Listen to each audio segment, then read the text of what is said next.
Welcome back to Katawa Shoujo. So far, I'm on Team Lilly towards who's my favourite character in the game so far, but alas, things could change over time. Also, I'd never be on Team Shizney. Anyways, the afternoon class passes. Once again, I find myself without a plan for something to do after school, so I head to the library to return a couple of the books I finished reading. Lovely. Walking inside, I see that there are about as many students here as there were on Tuesday. All the evidence from the almost total silence enveloping the room. And there we go again. Do you hit your head again? As I drop the books I borrowed into return slots in the counter, Yuko suddenly pops up from behind it. Quite startled from the beginning, from the pain they make as they hit the trolley next to her. Sorry Yuko, didn't mean to startle you. No, that's fine. It happens a lot. I'm used to it by now. Can I help you? It's okay. I think I know where everything is. Thanks anyways. I suppose I'll grab another book or two while I'm here. There's not much else to do, and after reading so much during my stay in the hospital, it's become a hard habit to break. I just love reading! I'd love to be able to get into books, but it's just so many words. I wander down to the fiction section towards the back of the library, scanning the bookshelves for anything that catches my eye. But then again, I could say that visual novels are a lot of words, but there's more than just words, there's visuals in this novel. Anyways, let's move on. As I do, I look over to the corner where Hanako has been the last time I was here, not really expecting anything to come of it. But, of course, surprisingly though, she's there, absorbed completely in a fairly thick book. I decide against intruding on her like last time and get back to finding reading material. After an indiscernible amount of time spent perusing the aisles, I decide on a couple of books and slide them off to the shelf. With minimal fuss, I quickly walk over to the counter, check out my books, and pop them into my bag as I walk out. And by the time I leave the main building, sunset isn't too far away. A small trickle of students remain, but the majority have left, presumably to their homes and dorms. I guess I need to buy some supplies. I can't live off cafeteria food and eating out for my entire stay here. As I leave for the gate, I make a few loud stretches to try and stave off the tiredness that's accumulated over the week. Okay, after passing through and rounding the corner though, I see a solitary figure walking downhill towards the small town below. The colour of her hair and tapping of her cane are unmistakable. I quickly walk up to her, which seems to catch her attention without a word needing to be said. Hi, Lilly. She takes a moment to place the voice, slightly adjusting her head to face a bit more towards the source of my voice. She does! Hisao? Yep, that's me. She seems to have a good memory for voices. Well, if you can't see the person, then hearing their voice and adjusting towards who that voice is the next thing.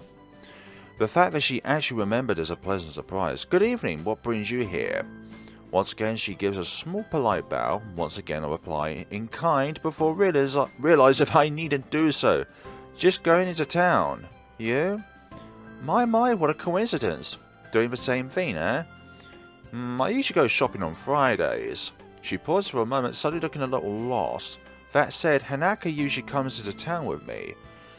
Not lost, but worried. The two do seem to be pretty close tabs on one another. It's kind of surprising that Hanako would just forget Lilly like that. I noticed her reading the library. She probably just caught up in a book. She lets out a small sigh of relief. Thank you. She has a habit of doing that. Avid reader? Right. She doesn't like being around crowds of people, so reading away from everyone lets her relax a bit. Although she probably didn't intend to, can't help but grimace as I recall my first meeting with her. Yeah, I think there are definitely differences in the game now if you made different choices, like the choice with Hanako and the choice on the track, definitely. Tack.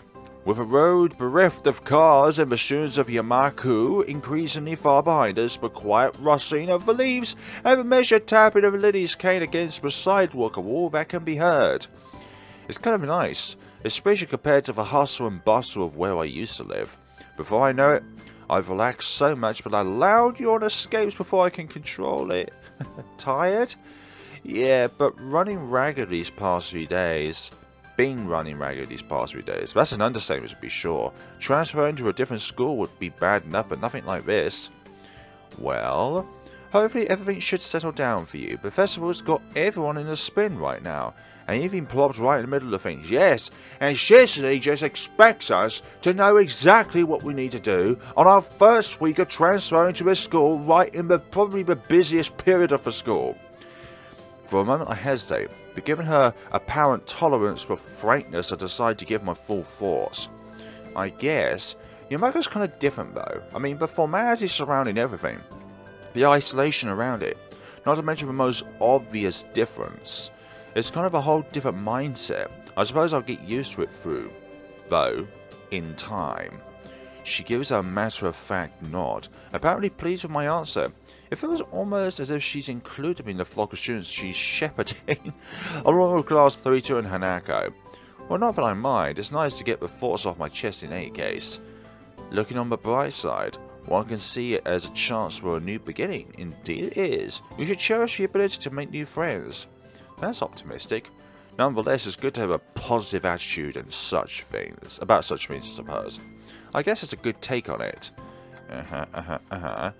Walking on down the road, she seems to be somewhat unsettled. Before I can ask what's on her mind, she seems to collect herself and speaks up about something else. So, where in town were you going? That's actually a pretty good question.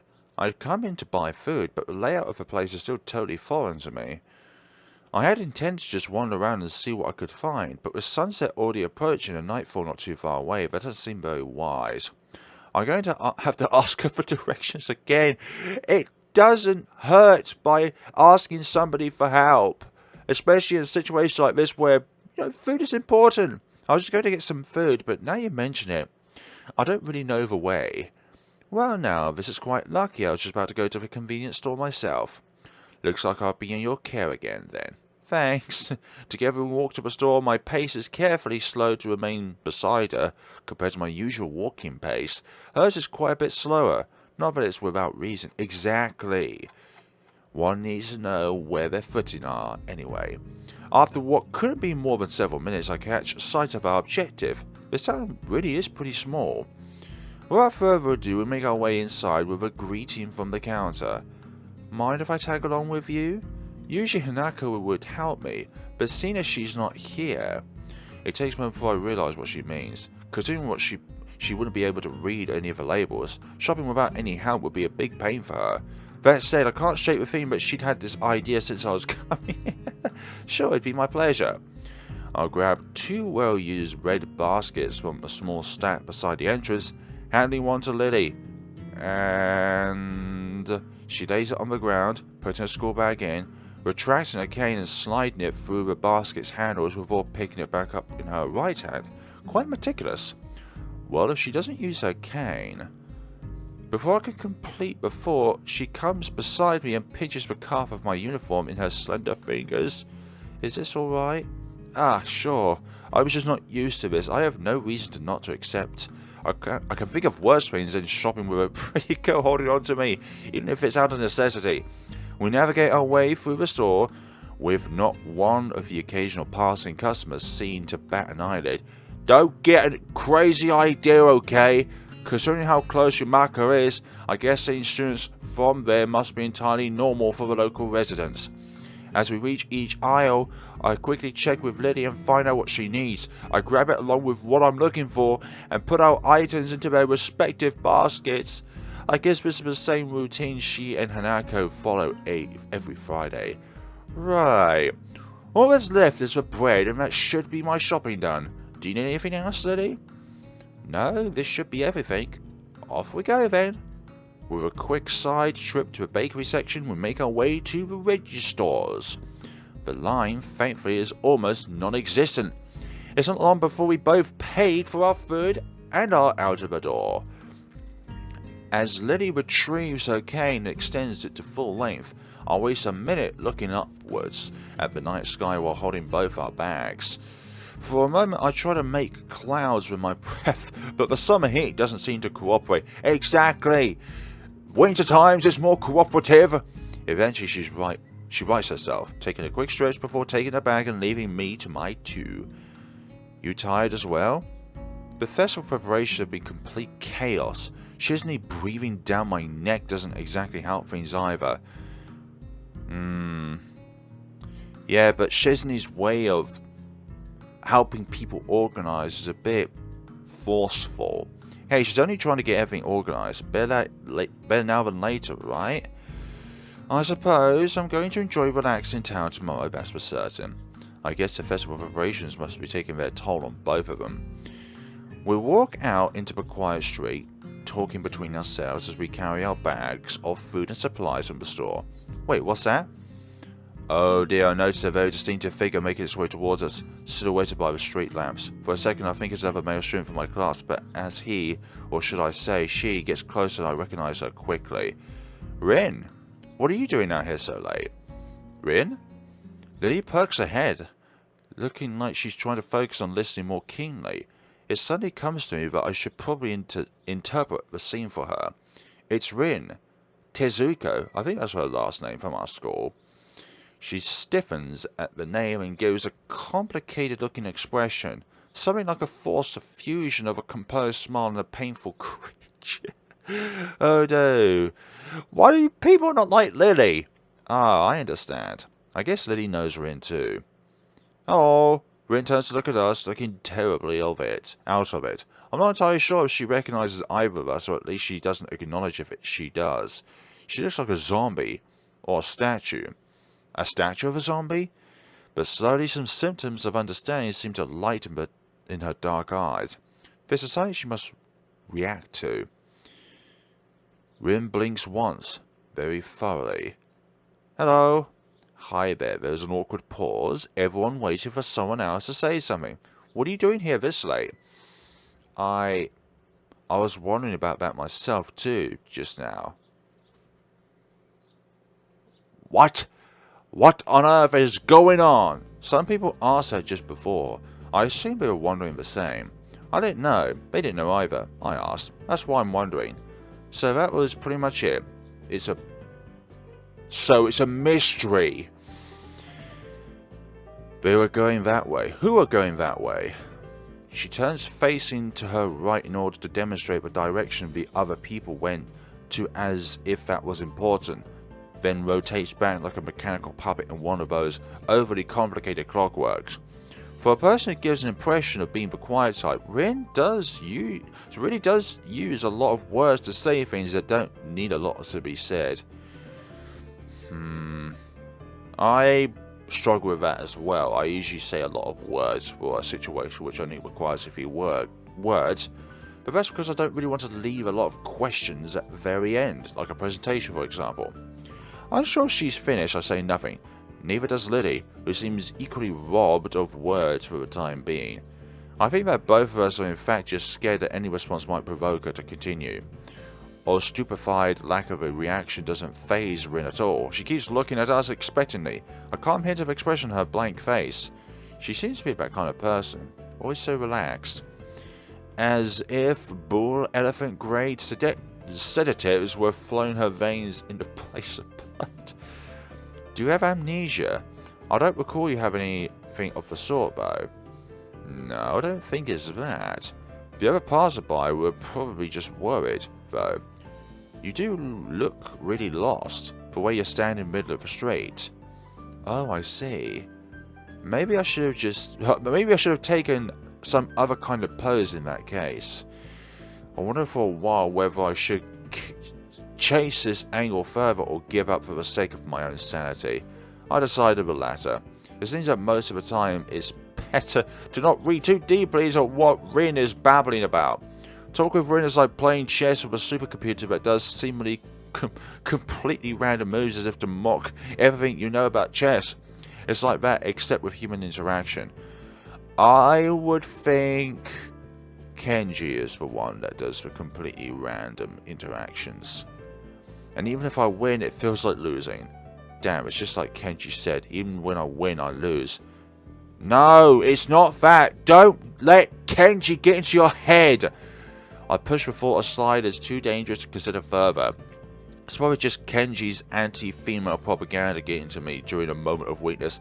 So just push both Kenji and his thought process of anti-female stuff aside. It's not healthy. Like, putting half of the world's population under a banner is no good. Yeah, maybe taking another pose might have worked. So anyway, you have no idea what you're doing here. She frowns, looking extremely displeased at either my question, its consequences, or the answer she's about to give. I do have some idea. I can't really tell what kind of an idea. That sounds like progress at least. Lilly sounds as if she's spotted an opening for some kind of discerningly normal conversation. I can't say I share optimism. Yeah, there is some, definitely, but the rest will come later. I'm sure of it. I always have reasons. The ensuing silence kills Lilly's hopes all too visibly. That didn't last long. Rin's, as far as I can tell, unbased assurances aside, what should be done? We could just leave her to her own devices, wherever those are, but it's late and I don't think we'll be getting any thanks if Rin is found standing here in the middle of the night. Which she probably will, unless she manages to remember what she was doing here in the first place. As for me, trying to guess what might have been going on in her mind when she decided to embark on this adventure, the chances seem to be on par with winning the lottery several times. Damn it!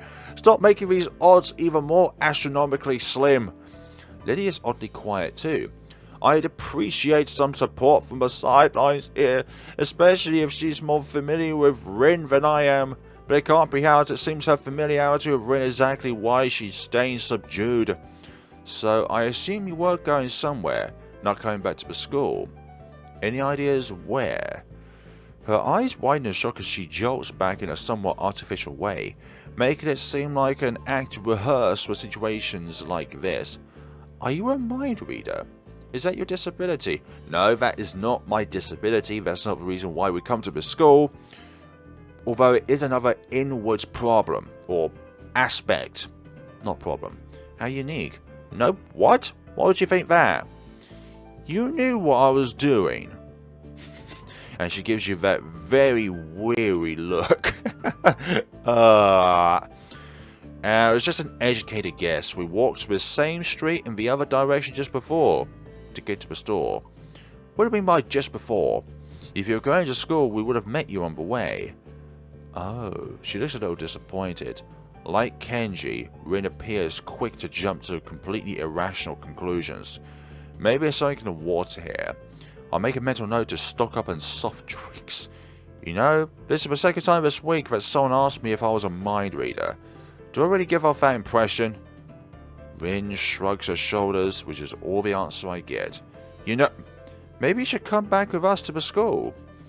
Lilly interjects, just about to further debunk my alleged mind-reading capabilities. She sounds rather concerned, but paper-thin smile on her face badly disguising that fact. Maybe she came to the same conclusion as I did. For everyone's sake, I decided to let the mind-reading topic drop, as it's entirely inane anyways. Yeah, Lily's right. If you can't remember, there's no point staying here. Rin considered this rather simple deduction for a moment, then nods. Okay. At least that was simple enough. Oh my gosh, it is very, very dark. We start towards the school again, having wasted way more time than necessary with this episode. You're not wasting your time with this episode, as in watching this video, I mean. Rin walks along the edge of the sidewalk in a arrhythmic way, looking like a mix of sleepwalker and rope dancer, while Lee keeps one hand on my shoulder, tapping at the ground with her cane. Okay. Tap, step, step, tap, tap, step, step, step. Apart from that and a few fragmented beginnings of conversation, it's quiet. A quiet quite apart from the relaxing one into town at that. So how's the mural going? We are going to get bad luck. Never talk about works in progress. Why are you always like that? I'm sure it'll be wonderful. Stop saying bad luck! Oh dear, tap step, tap step. She doesn't care to talk about it. Lily's politeness feels out of place for the first time. Step, step, step. The area Mako rests on top of is surprisingly steep. Going uphill with slower pace, but I still feel my pulse rising and breathing getting heavier. Almost there. I can see the gates already. More than that, though, I notice that Lilly's hand slightly tightens on my shoulder, interrupting as a gesture that she wants to ask something. I speak up. Anything wrong, Lilly? I resist the urge to say, aside from a hey, that's mean! Travelling companion, but only just. For a moment, she seems to debate whether she should even bring it up, but goes for it anyway. Is everything alright? Alright? How do you mean? The fact that I can't interpret her incredibly vague question puts her off for a second. It's just, you seem unusually tired, I guess. Now that she brings it up, I notice that my breathing is strangely heavy. The uphill walk has really done a job on me. Lilly noticed it all too quickly. Either way, I feel would make Lilly feel guilty, because not only would we would have the honor of saying that my condition is not the best, but also it feels like we're doing extra work because of A, shopping bags, but also B, shouldering Lilly. So, sorry, I'm not in very good condition. It's alright, I just need to catch my breath. My condition isn't the best these days. Oh, is it something that is related to you being transferred here, I mean? She cuts herself off rather abruptly, maybe realizing she was being a bit intrusive. Her instincts are sharp though, and while I don't like the subject, it's not like I should lie about it. If it's Lilly, I don't think I mind. Exactly. I'm just a little weak for the time being. Hanaka said you look fairly healthy, so I naturally thought, Hanako said that? So she is quite observant then, Hanako is. Lilly doesn't finish her sentence again, letting it trail off with a measure of concern. As she frowns her brow, Lily's uncomfortable expression spurs me to say at least something to ease her feelings. It's surprising she's this flustered, considering her straightforward attitude with her own blindness. She must know that not all share her own comfort about such things. No, it's okay. I have a pretty... I guess the best way to put it would be messed up. Heart. Arrhythmia. I had a bad heart attack a while ago because of it, and spent most of the spring in the hospital, ending Yomako on doctor's orders. She slightly nods in her head in agreement. My answer, though, only seems to make Lilly furrow her brow even further. She doesn't seem to quite know how to react, given we don't really know each other that well. I can't really fault her for it, given I had the exact same reaction. While I do want to assuage her concern, I really don't want to dwell on this either. Don't worry about it. I try to offer a reassuring smile, but then I realise the futility, yeah. Without knowing this, Lilly smiles at me reassuringly but doesn't say anything further. Well, here we are, on school grounds at the very least.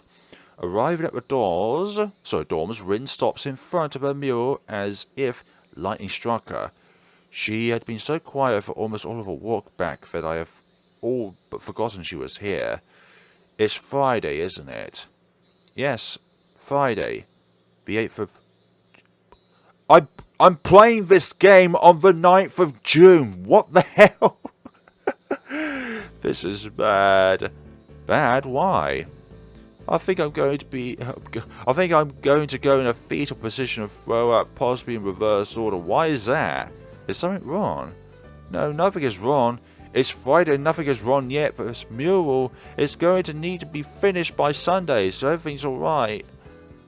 Do you have any drugs or a time machine? No. This is not good. Not good. So she's behind her schedule. Recalling Shizune's exasperation at Rin's carefree attitude several days ago, I don't know what to think. She has left herself open for a told you so unless she can pull off whatever she needs to pull off by Sunday morning. Rin keeps staring at her mural, looking as mortified as she can. Leave me. I'm going to need to work for a while. I glance at Lilly, expecting her to share an incredulous look with me as I roll my eyes, but then I realise she's not one to do that kind of thing. Leave me. Okay, we do of course not want to aggravate her any more than she already is. There's a churning bad feeling in my gut. Rin sure has a knack of making people feel worried about her. She seems like a person who should never be left alone. Maybe we should call someone? She sounded like she was going into shock or something. I'm sure she'll be just fine. She's just, how to say... Lee cocks her head a little, trying to find a polite way of calling Rin crazy without calling her crazy. Unique? Yes, a very unique person. I guess you could say that. She giggles at the notion melodiously, nodding in agreement. Sorry about leaving you stranded as you talked to her. I don't really understand her, so I keep my distance. So my guess was right. Lilly offers a slight apologetic smile as if she was sorry that her own shortcomings had prevented her from becoming close to Rin. I'm not one to blame her after all. Lilly lets out a long breath, possibly a disguised yawn. I imagine she's exhausted by all of this as I am. I'd better leave for now and give these to Hanako. Thank you for the company, Hisao. She smiles very sweetly at me. It feels different than normal, despite the fact that she seems to be smiling so often. I can't put my finger on what the difference is. It's just different. Genuine, a very helpful journey through helping somebody who has a lot of difficulties trying to get stuff on their own due to visibility being a big factor of finding stuff. Relaxed, I'd say, but that's probably just relief over getting rid of Rin, maybe. Yeah, good night. Say hi to Hanako for me. I will. Good night. Usually the quiet people are the ones who are more observant than the loud ones, because when you're talking a lot, you're not that observant, because you're more focused in talking a lot, whereas those who stay quiet a lot are more observant. Right, back to class it is! The students roll into class for a Saturday morning session. Wait, you go to school on Saturdays as well? Each and every one of them sporting the tired eyes of people who have worked through the night. With only a day left to prepare, I suppose not so surprising. Thankfully, we only had to suffer through class until the lunch break, and then our time is our own. Mewtwo lurches into class in a tired stagger. I suppose students aren't the only people here that enjoy the late Friday nights. Without saying a word, he scrawls some page and question numbers on the board and slumps down at his desk. It's completely atypical behaviour for him, but it appears that no one in the class is going to call him out on it. Wordlessly, the students shuffle their textbooks into position and get to work. Not wanting to break the trend, I do the same. The teachers made the class antisocial. Not a peep is heard among the ruffling papers. That can be partially be attributed to the two empty seats beside me. For some reason, Misha and Shizney aren't present, probably doing council work for the festival. It's very quiet without Misha present. Exactly. We haven't got the crowd loudness of it all. I wonder if she was born as rowdy as she is. For goodness sakes. I think all babies cry when they're being born. Or she is making up for Shizney's lack of voice. Naki, can I speak to you for a moment? I'm so engrossed in thinking about Misha, but I don't even notice Muto approaching my desk. Sure. What's this about? It's probably better if we speak outside the classroom. Okay. Heart condition? Something about this doesn't sound too good, but I stand up and follow him out into the hallway. Muto stands in the hallway, scratching his head as he works out what he is trying to say. If I could do the same thing as well. Not knowing what is going on, I wait silently. So tell me, how are things? Things, yeah. I expected Muto to be a little vague, but this is pushing the limits. You know, things. You've had a week to settle in now, so how are things? Fine, I guess? I see, and how is your condition? The pause before condition seemed a little unnecessary. I think he was trying to word it carefully, so as it doesn't sound too pushy in a way. Haven't had any problems so far. A brief shimmer of relief passes across Muto's face. Good, that's good. The school nurse was a little concerned that you might have been pushing yourself a bit too hard. He asked me to keep an eye on you when he couldn't. That makes sense. I'd ask that you don't blow us off so freely. As much as we try to give you the level of education that you would get at a normal school, you have to realize that you have limits. Indeed, our goal is to make sure that you know where those limits are and how to maximize your potential within them. Do you follow me? I guess. I mean, I don't plan on doing anything stupid. Well, that's a start, I guess. So then, on to my next question. How are you finding studies? I understand you were laid up for a while. We're not too far ahead, are we? I don't really think so. I tried to keep up when I was in the hospital, so it hasn't been too hard. Muto taps his chin and raises an eyebrow as he absorbs this information. Is that so? I suppose there are still students out there who realize the importance of learning. Everyone should know the importance of learning and how it is vital to get a good life from the education that you absorb from school. Well, yeah, you've got to keep up with those things, right? With me, I know I've got the capabilities of learning, but it's just the motivation on learning certain aspects. Like English, that was an absolute no-no. Like adverbs, adjectives, verbs, all the different sort of stuff like that, sorry. Like the differences between them still astound me to this day. Like, what is one and what is the other? Like, one's an action, one's a statement, one's a past tense thing. One will move in this world and you're left behind, right? Right, wouldn't want that to happen. No, you wouldn't. Every week there was a new scientific discovery. Most of them mean nothing to the layperson, but any one of them could be the key to the next big thing. Yep, small steps leading up to something grand. I'll keep that in mind. It's obvious that Muto's serious talk is over and he's gone back to his standard, slightly scatterbrained approach to life. I think in hindsight that I prefer him this way. He's slightly more predictable in his unpredictability. Well then, I think that's all I had to really say. Let's get back inside, shall we? My relief at that suggestion is insurmountable. Sure, you're the boss, right? Muto pauses for a moment. I don't think any of my students have ever said that to me before. For an instant, I consider replying to this, but something deep within me tells me to shut my mouth and get back into a classroom. A few of the students jump at the sound of a door, rapidly trying to pretend that they are working on the questions on the board. Some don't even bother, their heads slumped on the desk as they nap. Thankfully, it would appear that Muto does not even notice them. He returns to his desk and retrieves a scientific journal from one of the drawers. I guess I got to him there. The class returns to their near silence that Muto and I left it before our chat, which is surprising because when a teacher leaves, students often tend to socialize. Mixed feelings of tiredness and anticipation buzz around the room. Everyone here is either waiting for a chance to rest or a chance to get their last-minute preparations underway. The clock on the wall slowly takes the remaining class time away until finally the bells cry out, ending the torment of the class itself.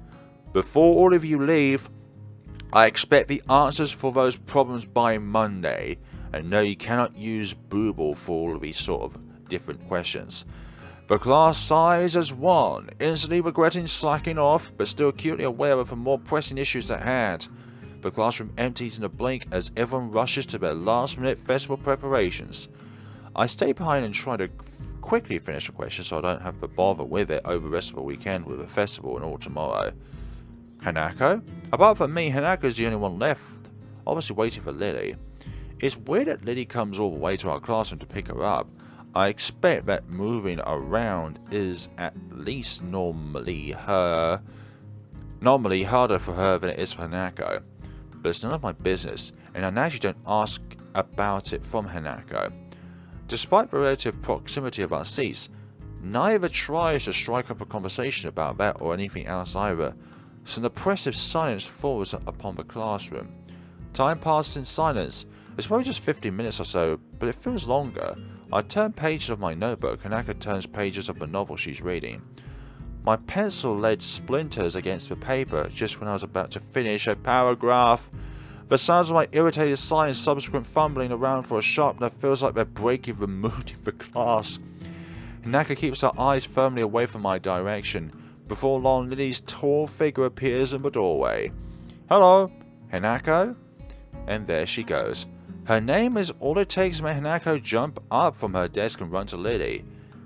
Ah, we talk quietly for a moment, but it isn't long before Lilly leaves down the hallway and Hanako idles back into the classroom, taking her seat once again.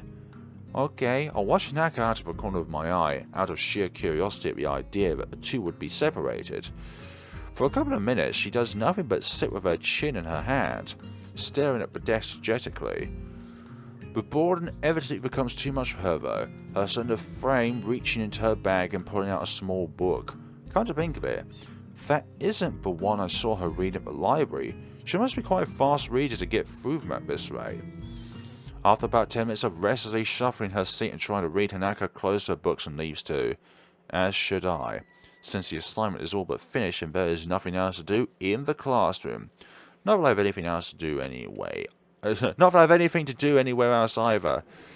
Oh dear, the school is a beehive of activity, but nobody pays me any heed. I saunter past classrooms filled with students frantically doing this and that, buzzing around like little worker bees.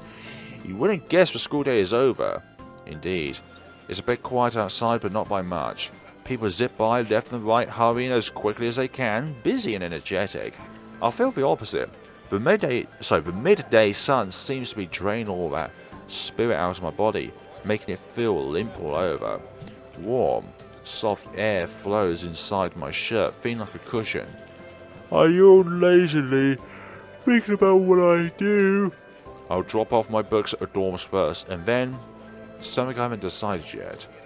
Maybe Kenji is in his room. On the way to the dorms, I spot Emmy coming my way, running despite not having those weird running prosthetics on. I wave at her and she skids to a stop. Hello! Yo, hi, Sal!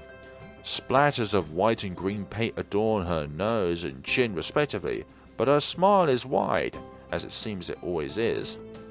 She leans close to me, amplifying the thing she's examining me. What you doing? Nothing really. I don't have anything to do for the festival and everyone else seems to be doing something really important. That's perfect. Then you can help me and Rin. With the festival preparations? I'm not sure I'll be of much help. That's fine, I'm not much help either. Emmy grabs my wrist and starts dragging me back inside the school quite forcefully. Do I not have a choice in this? Even her walking speed is more like jogging, making me stumble over myself simply trying to keep up. Eck! The stairs slow Emmy down a little. Maybe it's hard to climb with her legs, or maybe she's finally run out of breath. We go all the way back to the third floor and to the seniors' hallway, ending up where I left 5 minutes ago. I could just as well have stayed here waiting for Emmy had I known. So are you? Is Rin working on that mural still? That's right. She needs all kinds of paints and brushes and stuff, so I went to get them from the art classroom. And you need me to help with that? Well, Rin told me you'd already helped her, so I thought you wouldn't mind. I see. So thanks to Emmy's flaky logic, here I am again, collecting stuff from the art classroom for other people. The room is empty apart from ourselves and the lonely specks of dust float in the air. Emmy skips straight away to the back wall, digging out a tiny crumpled piece of paper from her pocket. While she tries to make sense of the scrawled handwriting, I take a closer look at the materials she's lying around here. Dozens of paint cans and bottles are arranged on the shelves in a most unorganized fashion. Some look like they have been left there for several decades, relics of previous art club generations. Next to the heavy stacks of neatly piled drawing paper are boxes full of different sized brushes and unsorted crayons. The smells of paint, turbulent and fresh paper float in the stale air, mixing my nostrils to form that unmistakable scent of air. Emmy studies her notes, comparing them to markings on the various paint cans, and passes them to me as she finds the correct matches. She stretches her neck to look on the topmost shelf, but it's not quite enough. Her eye level stays below the shelf. No matter what she does, Emmy gets up and just looks up to the shelf longingly, like a child at a toy store, half in annoyance. Could you possibly reach out for me, Hisao? After a moment of building anger, she starts jumping up and down, apparently trying to speed read the labels during the fraction of a second she can see them, and catch what she can. It's no surprise she fails miserably, and almost manages to bring the entire shelf crashing down. Now I see why me lending a hand here would be useful. Come on, let me do that. You can't jump high enough, and I don't want you to hurt yourself trying. Also, I'm like twice your height. You are not! She turns around, flaring scorn. Flare. Flush cheeks and all. Just kidding, just kidding. Anyway, I'll look up there, okay? She glares at me one more time, but can't come up with a retort with a grudging turns her back to me. So I begin scrounging around the top shelf of paint while below, Emmy crouches to scavenge what she can from the cupboards. I shake my head a little, after double checking to ensure she can't see me doing so. Emmy having a complex about her height was a surprise. I wouldn't have joked about it otherwise. She seems easygoing, but I guess everyone has their weak spots. Indeed they do. No matter how indestructible they seem to be. Only after we have almost all the items collected and spread out on a desk like a treasure hunter's spoils do I realise it wasn't necessarily the height jab that got her riled up. She might not like to be told that she can't do something like jump. But Emmy herself seems to have forgotten all about it already. Quick to anger, quick to forgive. Is she that type of person?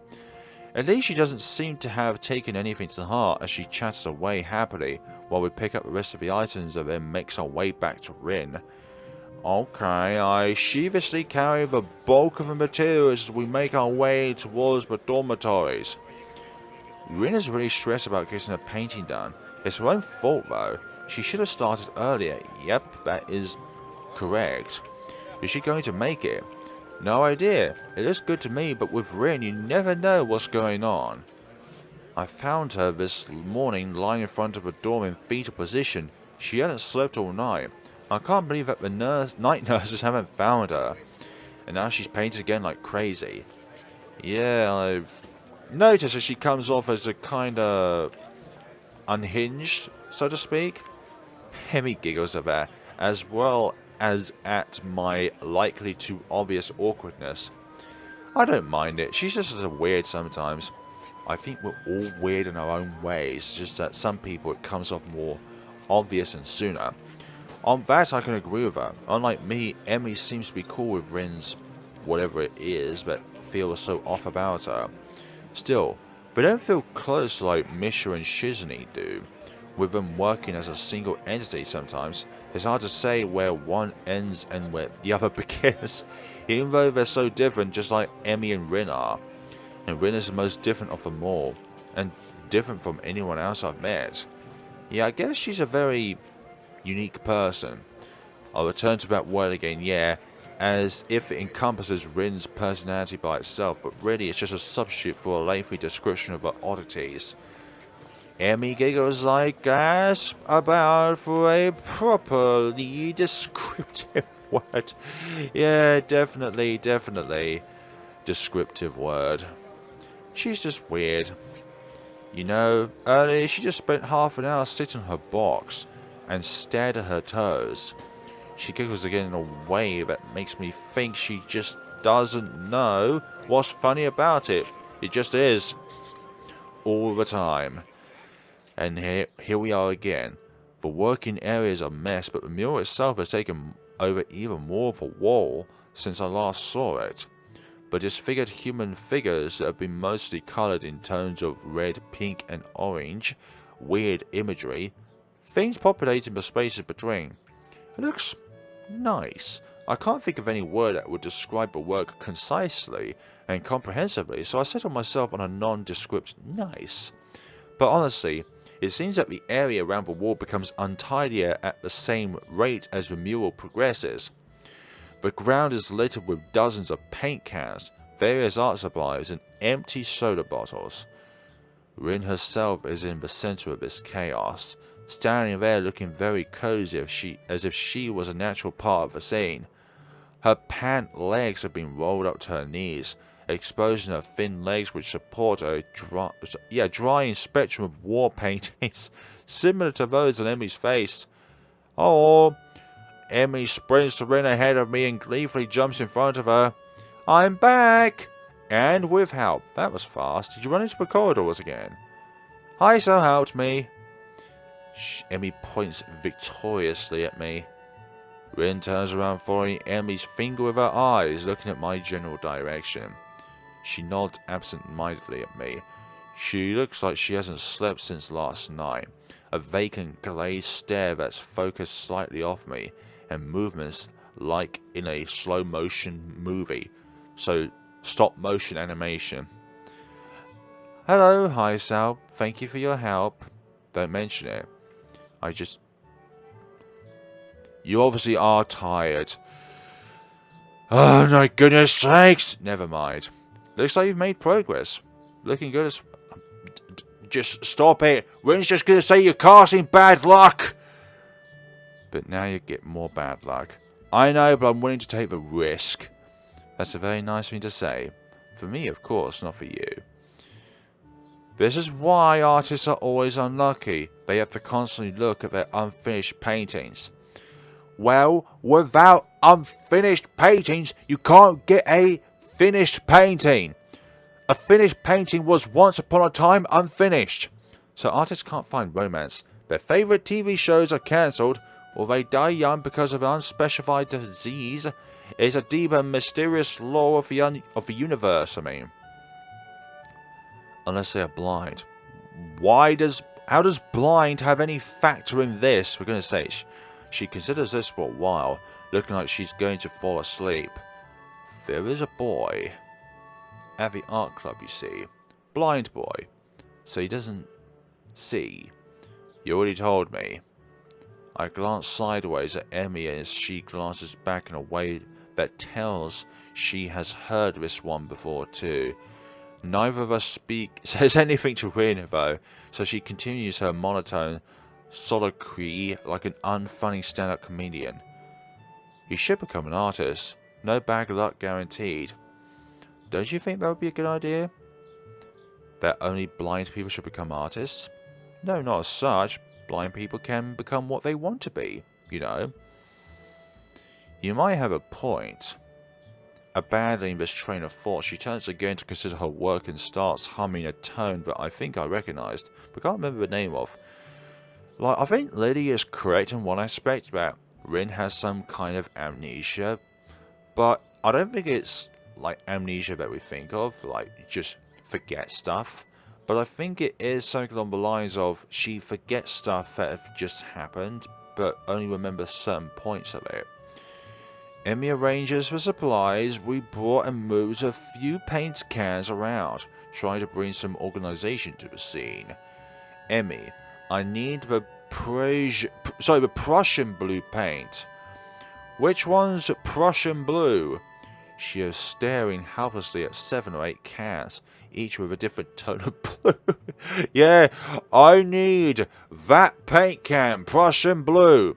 Why can't you just say something like, I would like the paint can that is on the 4th to the right, or something like that. Which one is that? Which one is THAT? Jeez, Rin, you're not helping at all. I look around as well, even though I don't know what Prussian blue looks like either.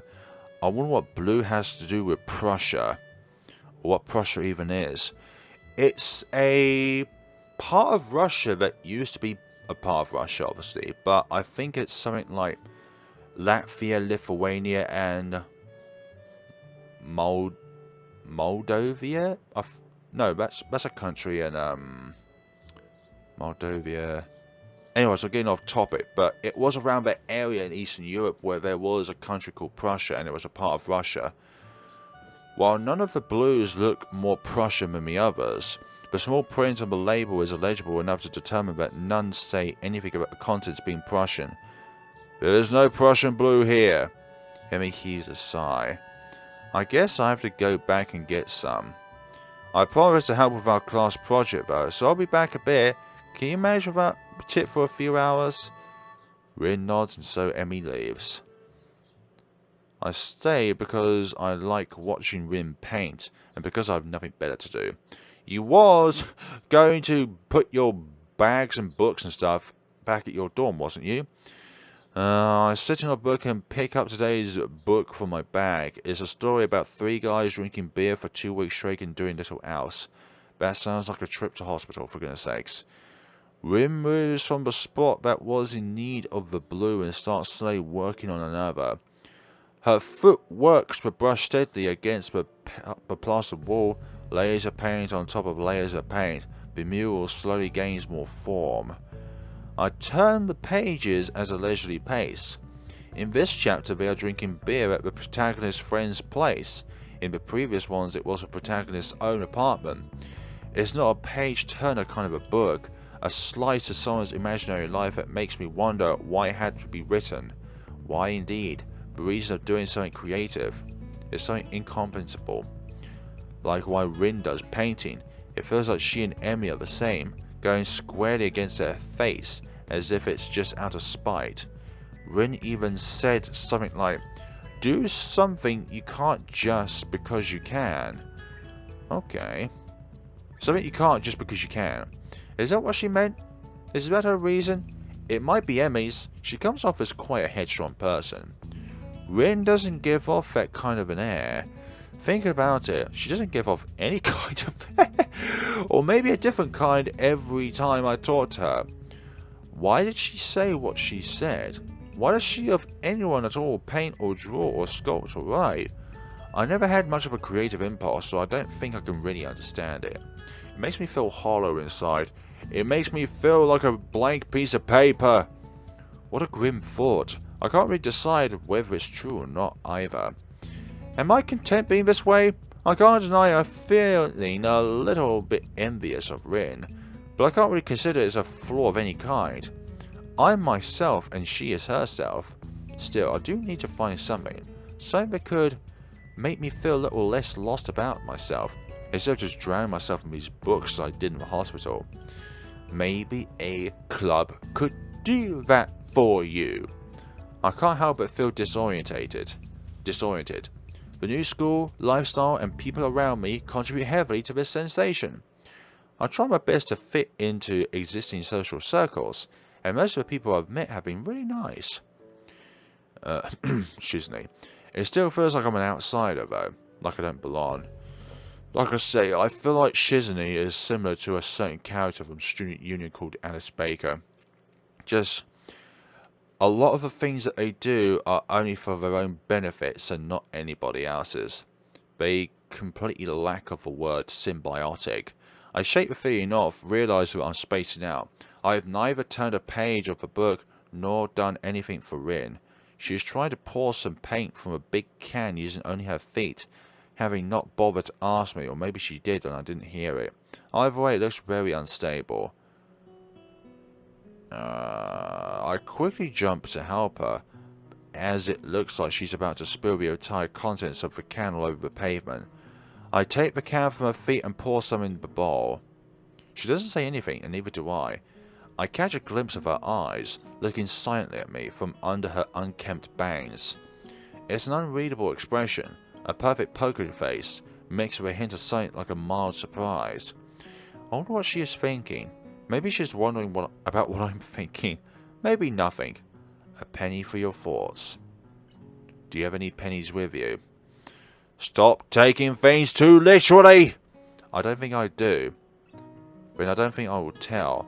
I'm not thinking anything either, so you're in luck. Except now I just did. She frowns, looking very unsatisfied. It's hard to not think about anything, but it's important.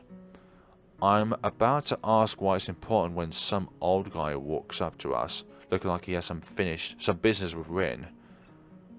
Good afternoon, how's it going? Hello? I can make it. Rin doesn't take her eyes off the warm response so naturally that I can only assume they know each other. I haven't seen the man before, so I naturally wonder who he might be. Maybe a teacher? He looks like an art teacher, I imagine, of sorts. His hair has faded to a silvery grey, so much that it looks artificially dyed. Hope that's not the case. Small round glasses hanging on the bridge of his nose, but it appears he's constantly looking over the lens rather than through them. He's studying the mural intently over said glasses. Good, good. What bold composition you have here. I thought he was an artist. He moves to inspect the mural closer, talking to himself about it in a way that makes it obvious he wants us to hear it too. For me, it's this tie that gives it away that he's an artist. Like a lot of patterned ties in like an art scenario is quite common. I'm not too sure. Very good indeed. I don't really know what to make of it, but Rin doesn't seem to care much. She's looking around her working space, the various balls of different tones scattered all over. Hisao? A little more of this. Give me a second. I pour a 50-50 mix of two paints into a bowl to create more of the same pale pink tone Rin was using to fill up the shape of a man's face. Rin watches me doing so, which makes me feel nervous somehow. Her face is so unassuming that it feels she's just waiting for me to do something wrong. Yeah, Rin really does have the perfect poker face. The man turns to reckon me as well, looking surprised if he noticed my presence only just now. Maybe he did. Why, hello there, who might you be? I'm a transfer student to Class 3-3. Hisao Nakai, nice to meet you. Muto's class, eh? Well, I won't hold that against you. He laughs very loudly, obnoxiously loudly. A few small birds take flight from a nearby tree. I'm Shini Nomiya, the art teacher. I thought you was. The tie gives it away. So this is the art teacher. In retrospect, should have guessed that much. He even looks like one as far as first impressions go. How did you come to end up assisting my prodigy? I wish I knew. I'm just kind of stuck with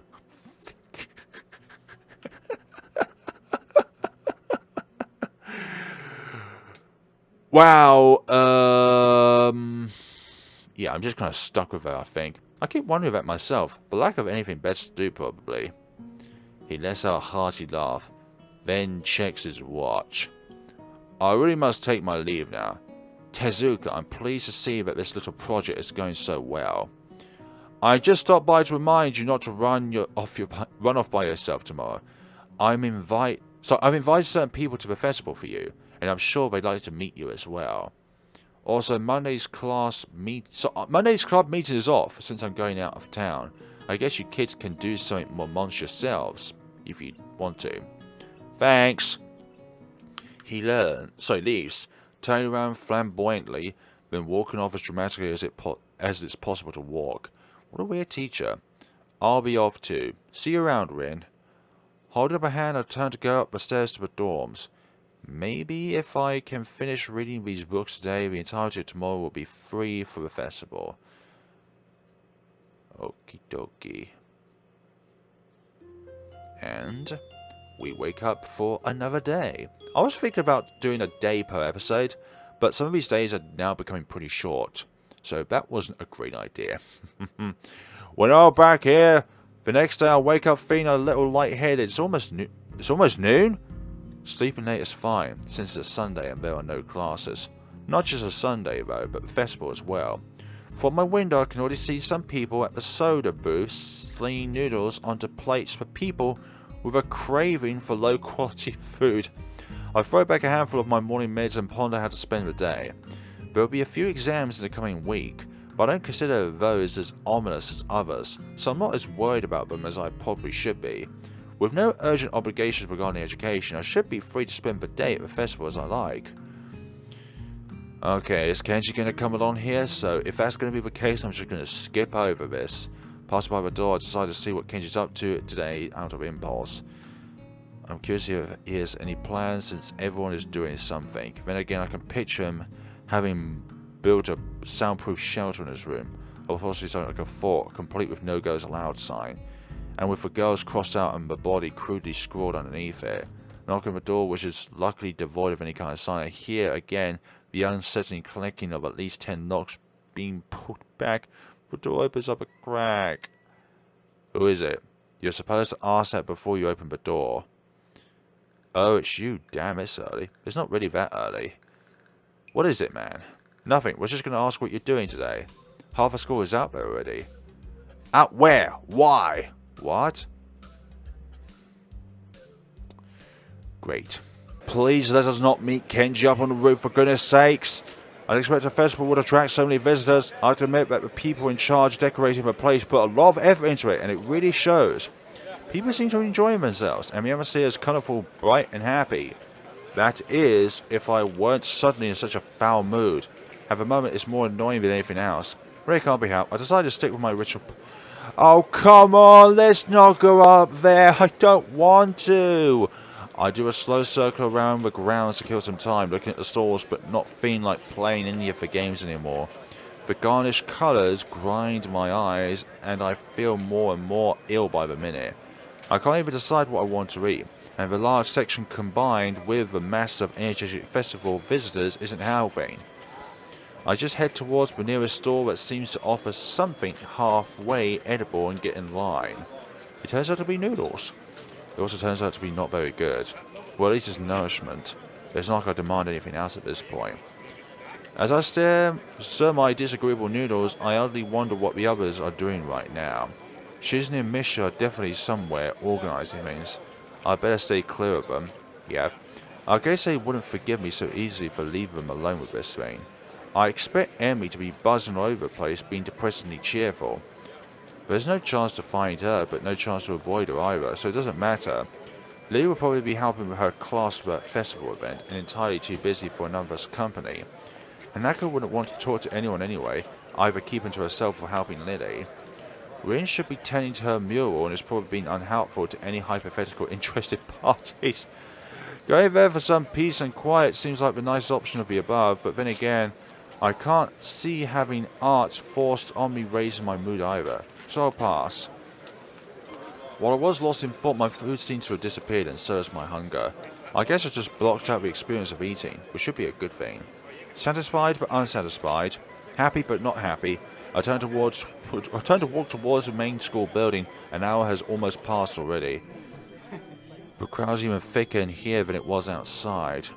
The hallway is almost unbearable, and I don't even dare to think what it's like inside the classrooms. I head up the stairs of my destination. The roof.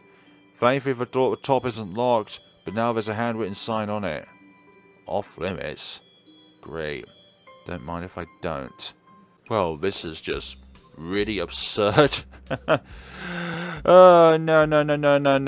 You shouldn't have alcohol in school premises. That's so bad.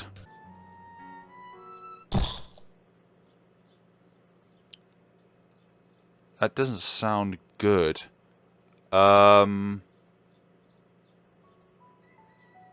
What? How do we get to that point of just slipping off the edge there? Interest in the art club? Like, is that where we're going with this? I guess I'm a little interested in the art club. I blot it out partially inadvertently. What do you mean? Nothing specific. I wonder if I could come by sometime, even if it's just to observe or something. I've been thinking I should join some club or something, so it's in no way a premeditated move, but a vague sense of determination has really been building inside of me this past week. I just want to do something. I want to belong somewhere. It might as well be the art club, my shortcomings notwithstanding, but she seems pleased. Oh, you want to join? Well, we always welcome new people, of course. Club meetings are normal enough. We study various aspects of the fine arts and try our hands at them as well, or our feet in other people's case. Or feet. He gives an embarrassed cough, but Rin doesn't seem to mind.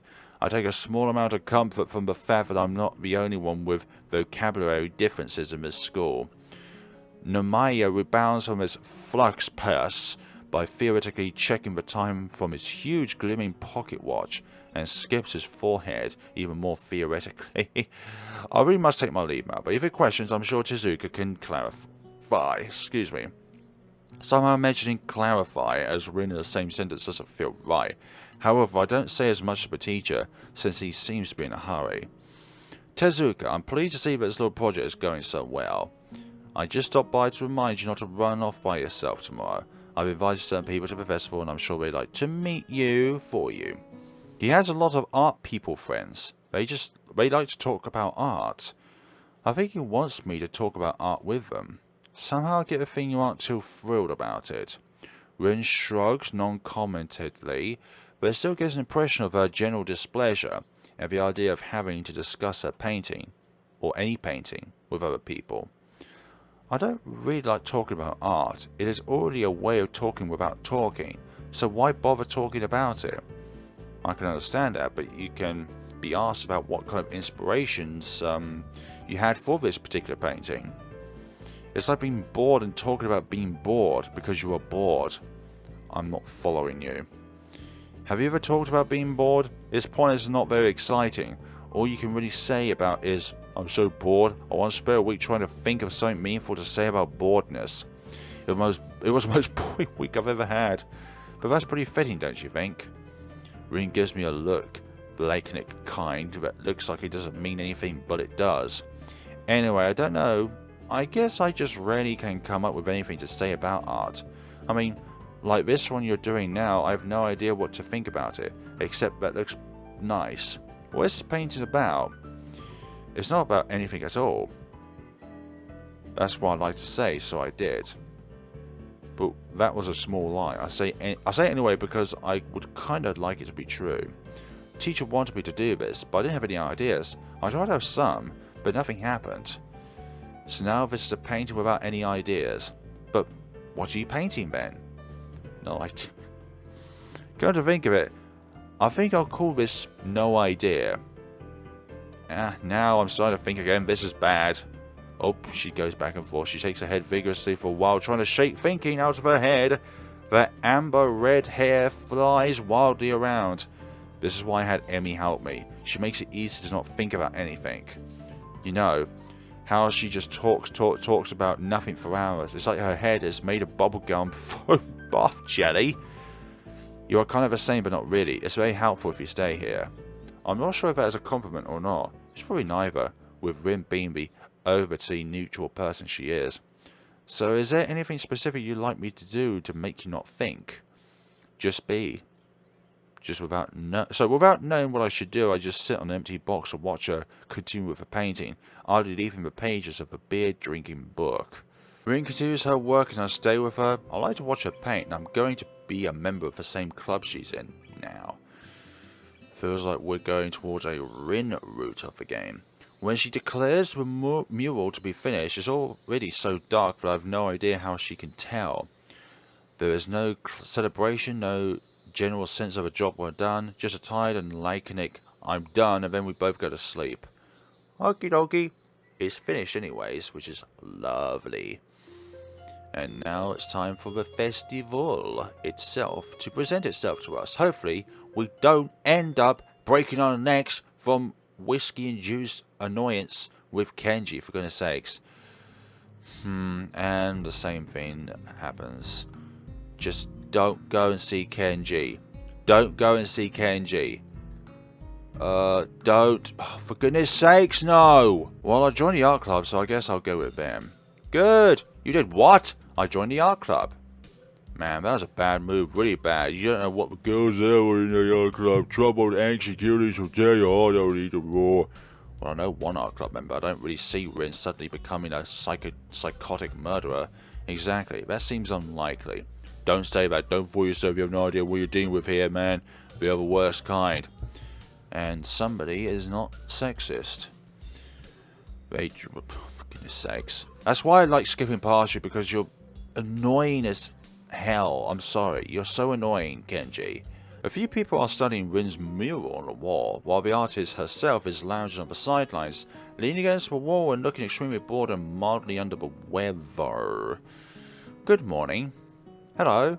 How's it going? Nowhere. I'm stuck. What do you mean stuck? I mean, I can't walk stuck. I think my legs are out of order because of yesterday. Does it hurt? It's hard to say. Maybe? The strain of working on the mural was greater than she let me know. I thought it was just a bit of tired muscles or something. I mean to ask something further, but Rin swiftly moves on to another topic. Teacher's friends came by. Then they headed into town for lunch and asked me to go. It was a good thing my legs hurt so much. But you're stuck sitting there. That's not good. I'll just wait until I can walk again. It should be either sooner or later, if you think about it for a while. Teacher was happy that I finished the mural. He should be. But I wonder if it's finished after all. Oh? I thought yesterday that I'd done everything, but now I'm not sure anymore. I should paint more details. Maybe. Probably. It's very hard to decide. Finished or not, the mural looks great in broad daylight. Various human body parts repeated over and over in a wildly mutating, mostly disfigured variety of a main element. They are rough looking, as if thoughtlessly placed and rudimentally painted, but a great deal of thought and care has gone into each and every one of them. Does this one have a frog growing out of its head? It's a goldfish. What's that? It's nothing. Obviously it's some... Oh my gosh, I just... Anyway, the wall is so wide I have to turn my neck from side to side to see the entire painting. It's hard to consider it a single piece. The elements don't seem to fit together, but I guess they do create some kind of a whole. Abstract as it is, I have no idea what's supposed to be portraying, but it looks nice as enough for me. I settle myself next to Rin, lean against the wall like she does. The happy noises of the festival are becoming louder and louder as more and more folks enter the grounds.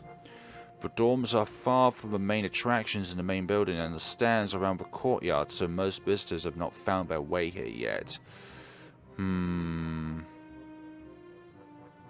A somewhat bored expression settles on Rin's face, making her look detached from everything that's going around her. She's been awfully quiet. I wonder if she is in pain. So, what did the art people say about your mural? My question wakes Rin from her daydreaming. She lazily turns her face towards me. I'm not sure. I think they liked it. Maybe they did. What about you? Are you happy with the mural? Because I kind of participated. It'd be terrible if you were unhappy. Rin tilts her head, biting her lower lip.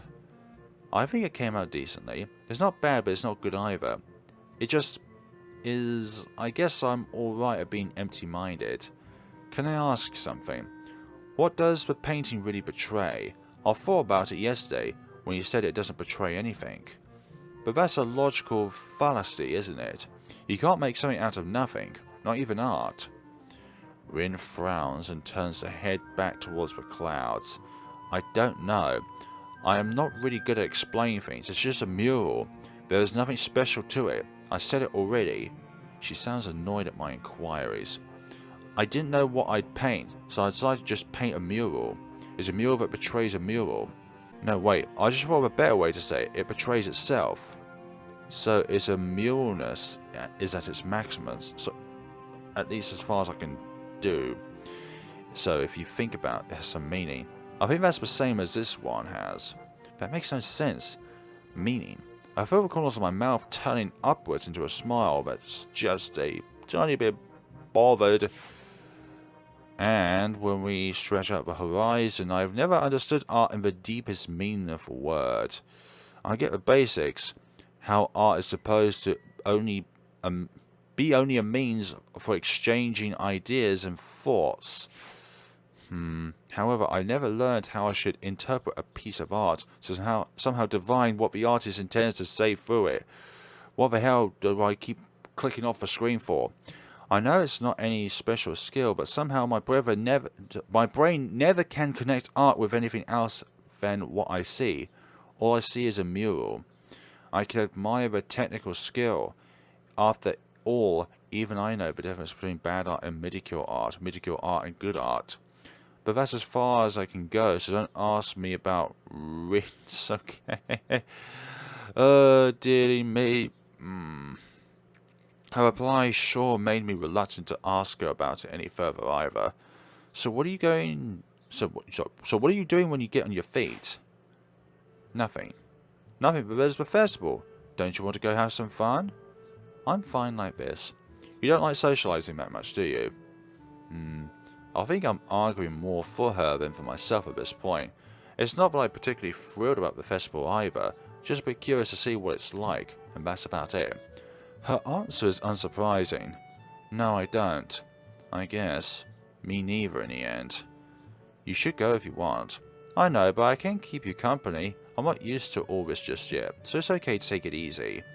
I can leave though if you want to be alone. I like it if you're here. We circle around each other with words, but evidently end up somewhere. Her saying that makes me feel oddly happy, so I stay. Her presence is something I like too. The odd, warm aura of serenity that seems to emanate makes it comfortable to be silent. I really like that. We watch people walk by, the two of us silent, everyone else chattering happily among themselves. Students are leading their families to the dorms to show their rooms. They pass us in the mural, maybe glanced at it once or twice. I paid less attention to them, and more to my companion, trying to figure my way past her cryptic, unreadable wall of a face. Rin's eyes flicker restlessly from one person to another as they walk by. Is she waiting for people to stop at the mural, maybe secretly hoping someone would comment on it? I don't think anyone would assume she was an artist. We're just sitting here like a pair of hopos. After all, she doesn't even have hands. I wonder if it's even in Rin's style to fish for compliments. She seems so aloof. More people walk by, some of them pointing their fingers at the mural, exchanging words that I can't make out. Someone drops a snow cone on his shoe. Too bad for him. Everyone seems to like it. I suggest it tentatively, throwing a topic in the stale summer air separating us. Rin doesn't answer right away, but by now I am mostly used to her occasional slowness when she must talk. It's like she takes great care of picking her words, which is really unbelievable when you consider the jumble that comes out of her mouth. I wanted to make it so that you can just look at it without thinking. Then I realized that it doesn't make any sense, so it became something like a mix of this and that. From far away, it looks like someone vomited a herd of butterflies on the wall, which is exactly what that obnoxious president person didn't want. Is that word it? Is that word that? What word? That, which is the word for more than one butterfly. Yeah, plural, butterflies. No, like a herd or a school or a heap. A flock, yeah. Maybe people like No! Rin looks at the mural, looking surprisingly unhappy. The middle could be better. Usually I like in-betweens, but this was a pain in my butt. Not literally, of course. Then again, I did get that too. I guess it was literally after all. Don't be so critical on yourself. She looks at me funnily, but shuts up. At about this point, I start thinking if I should really leave and do something more constructive with my Sunday. This is the pinnacle of social failure. A whole 3-day festival right outside my doorstep, and what do? Sit here with Rin? 2 bystanders who have nothing to do except to think what a pity it is just be a bystander. Even realizing how pitiful it is, I don't do anything. I don't stand up to take off for a day of fun. Shuffle around. Fidget. Shuffle. Rin is shuffling about restlessly, constantly swinging one leg over the other knee and then back again. She has a very irritated look on her face. Is something wrong? Yes, no, yes. She suddenly hops up on her feet. It's surprising. I thought she was still rented and mobile, but apparently that's not the case. I have to go find Amy or someone. I need some help with something. I can help you. No, it's okay. One of us had to stay here in case something happens. Don't be ridiculous. Nothing even remotely interesting has happened since I came here except that one guy drops a snow cone on his foot. Let me help you since I'm bored. So what is it? Rin's lips flattened tightly against each other in an almost perfectly horizontal line. She closes her eyes and draws in a deep breath. When she opens her eyelids, the frighteningly stern look in her dark eyes takes me aback. Hi, Sal. You might not want to hear this, or maybe you do. I don't know. But it doesn't matter, and even if you did, you are not leaving me any choice. Right, I see.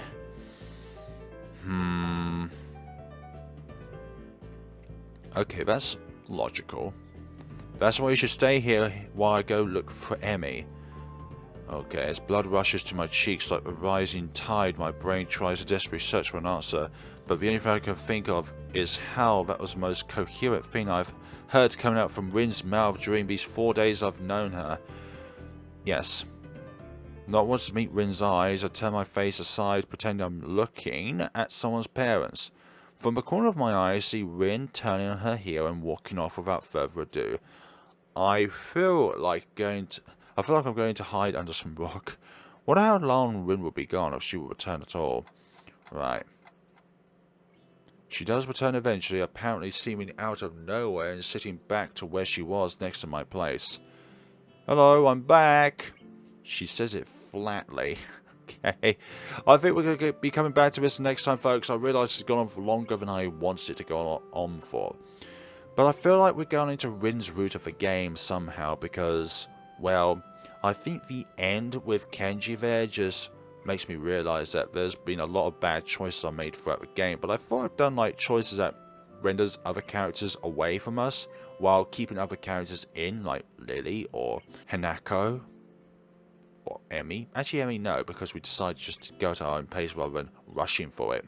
So thank you so much for watching, guys, and we shall see each other on the next time of Katawa Shoujo. Thank you so much for watching, and take care of yourselves.